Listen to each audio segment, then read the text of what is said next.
What's up, Degroote? Welcome to your weekly NBA Bizcast, where we provide you with information that you need to know. We provide weekly highlights in tech, business, sports, and other interesting stories. Listen while you work, study, drive, or on your break. Today's November 19th, 2012.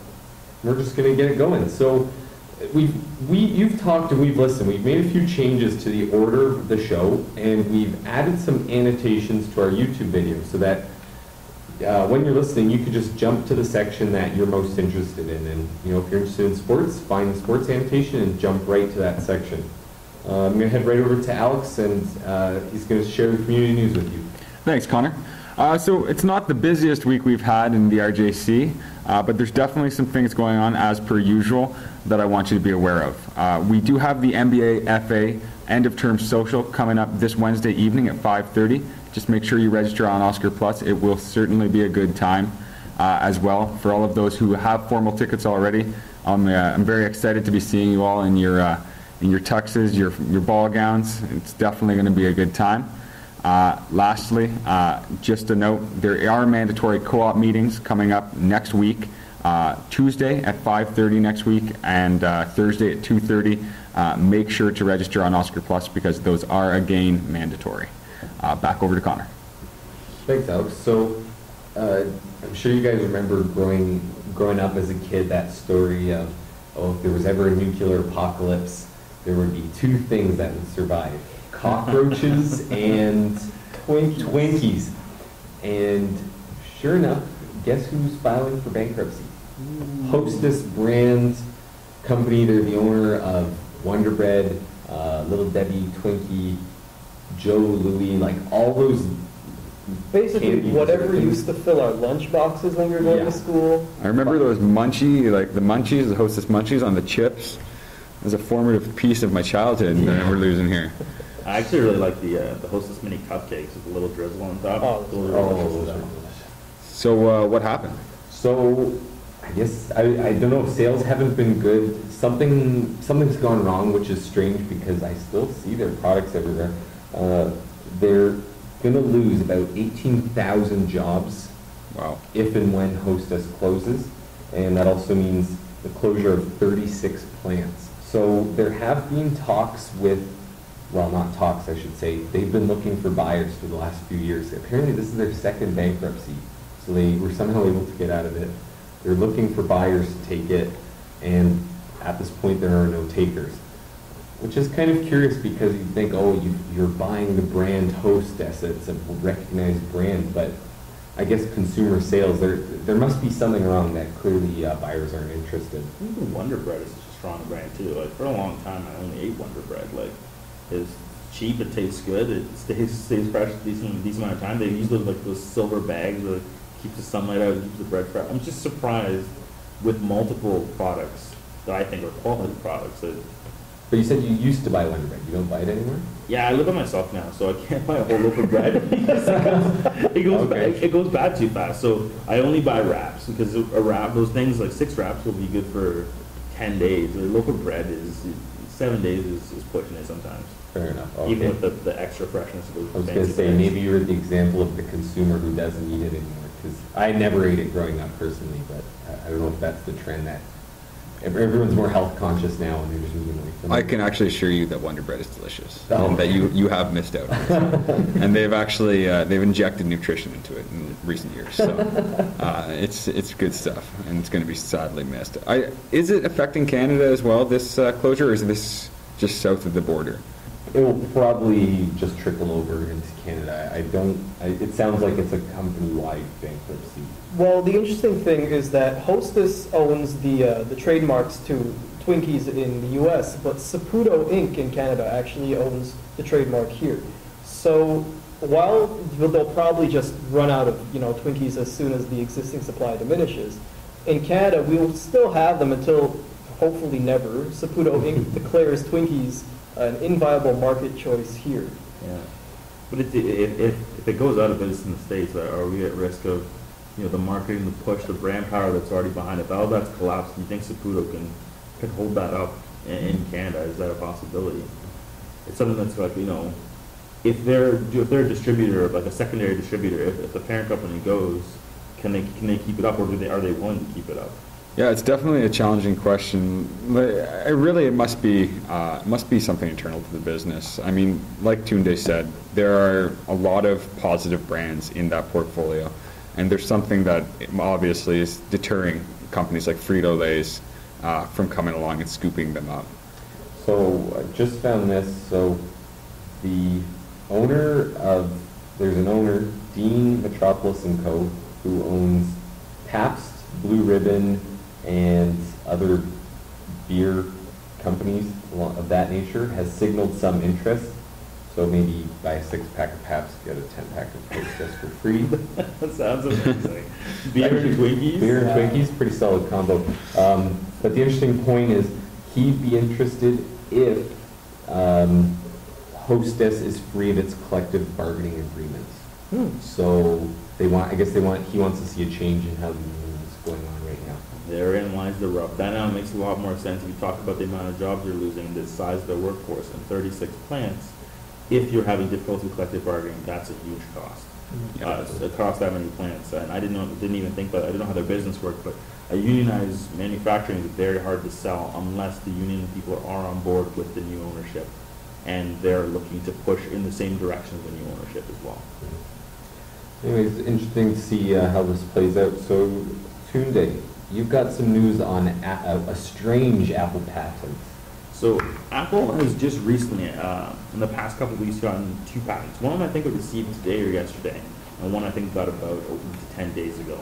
I'll go with the first one, which is very bizarre. They got a patent for the rounded rectangle. So everyone knows what the Apple icon screen looks like. You know, you got all your apps, your music, your iPod, and it's little classic little rectangles. They're rounded at the corners. They're a little bit glossy. A little bit of skeuomorphism in there, like everything looks like it's kind of like a real object almost. And they got a patent for that.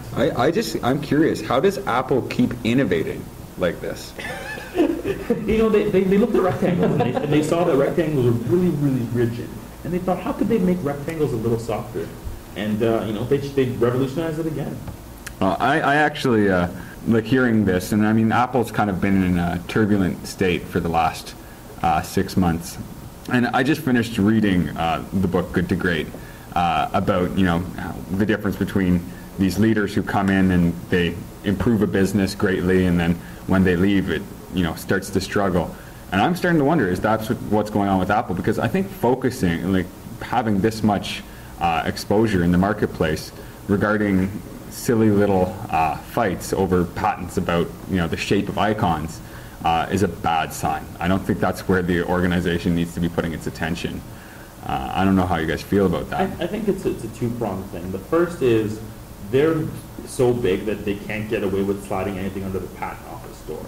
So actually, RIM does this too, not to the same extent, but they do this too. Then they patented the actual little star icon when a BBM message is coming in. Companies do this. Just that Apple was so high profile, the second they put in this patent, so people at the patent office start taking pictures, post it online, reporting it, and as soon as the patent gets approved, it's instantly reported. What surprises me though is I don't know how you do the tests at the patent office and determine that Apple, without a shadow of a doubt, in the electronic space, should have monopoly use over a rounded rectangle. To me, that just seems ridiculous. Like, if there's any situation where you would like to have a rounded rectangle, you have to be afraid of paying the royalty and licensing fees for this. The patent hasn't been defended or tested yet, but I think I don't see how it could stand on the court. I think at a certain point, these patent offices need to see that the over-legalization of these claims is just going to start damaging the market. I think that kind of just beats the point of a patent too, right? Like, isn't a patent supposed to be for a product that is new and innovative, didn't exist before, and it's useful? Yeah. Like, that doesn't sound like it's a patent. Maybe a trademark or a copyright, but not a patent. And I think it's getting out of hand. That, it's just a race. What can we patent before some other guy patents it? Even if we don't want to use it, it's just, oh well, we got it, so too bad for you. With the square rectangle, I found out it actually takes a while to cross the patent. This actually is an old patent, so every time you see something get approved, they typically submitted like 5, 6, 7 years before. So this is actually from before they released the first iPhone. They actually planned on patenting this. So they actually have been knowing they want to do this for a while. The thing is, patents are supposed to be, you put in a patent, it's new, it's innovative, like Connor said, and then in a few years, after your patent's expired, you tell everyone else how to do it, then everyone can get it even cheaper. Everyone can afford it now because you've taught everyone how to do it, and you're the great company that's helped everyone.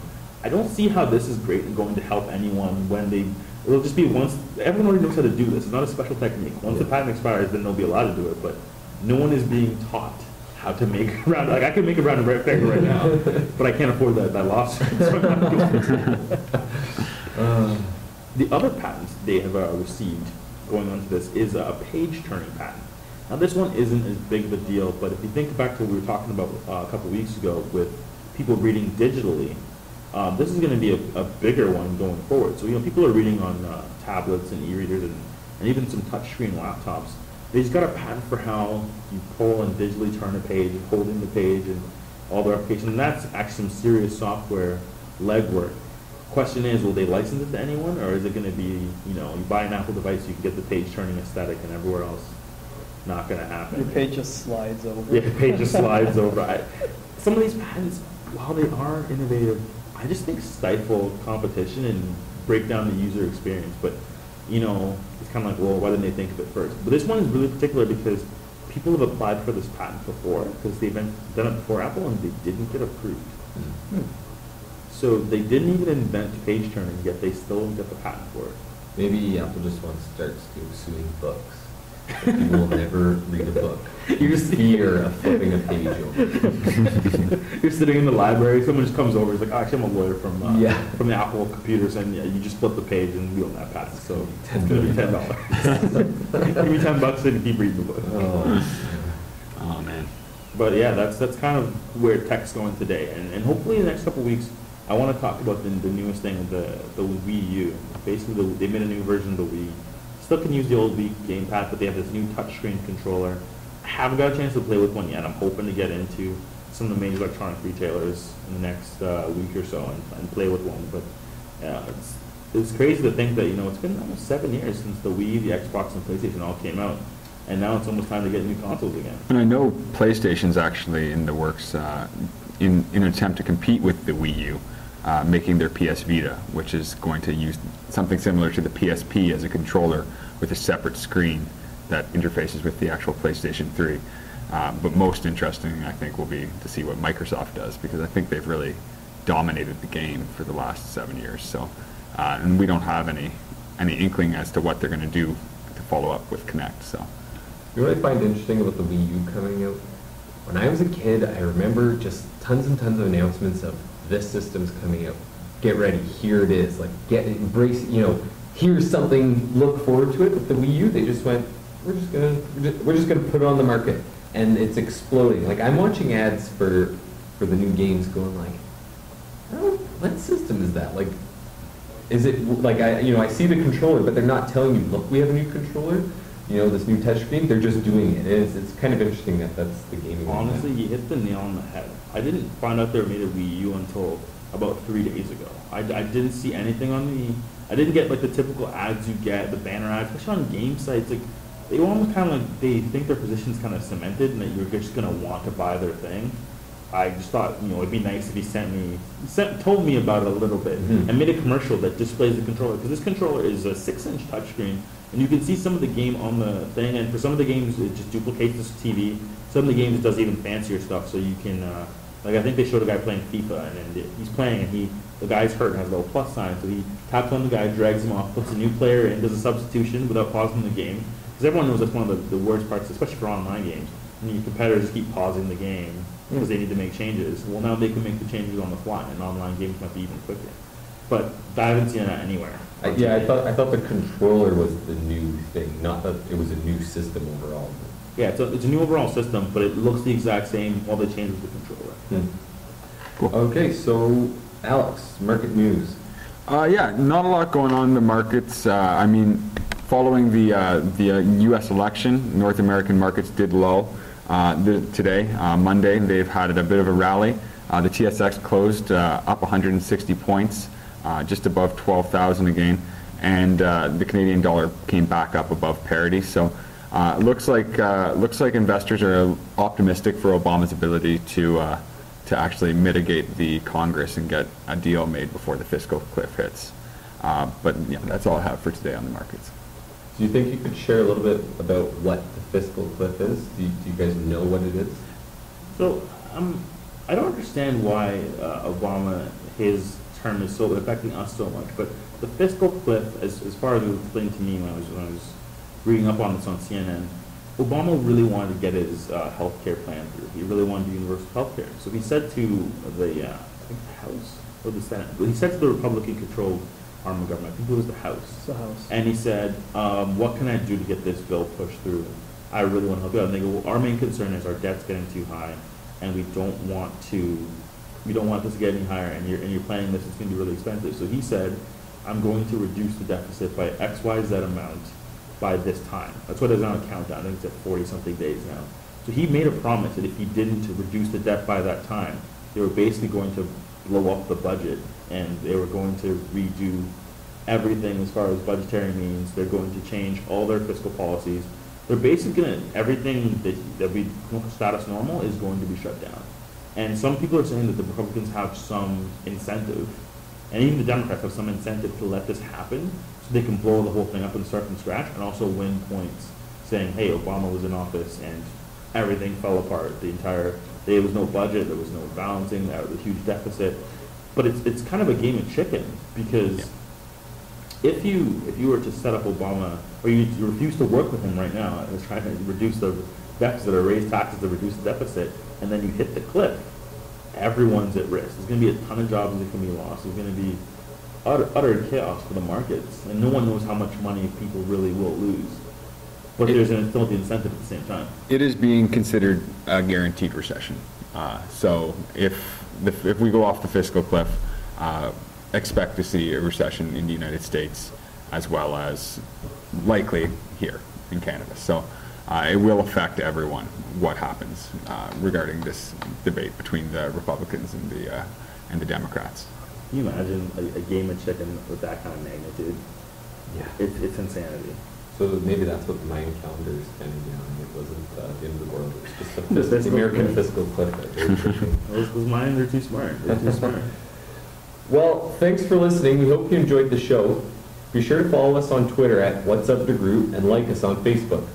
We really urge you guys to reach out to us. Write us with your criticisms. We're really open to what did you like and what didn't you like. We want the show to be for you guys. So if there's something that you heard that you didn't like what we said, or perhaps you want to hear a bit more of, you might want some more tech, you might want a bit more market news, really reach out and open up to us. Contact us at whatsupdegroote@gmail.com. And this is What's Up Degroote signing off to go stockpile some Twinkies before they disappear forever.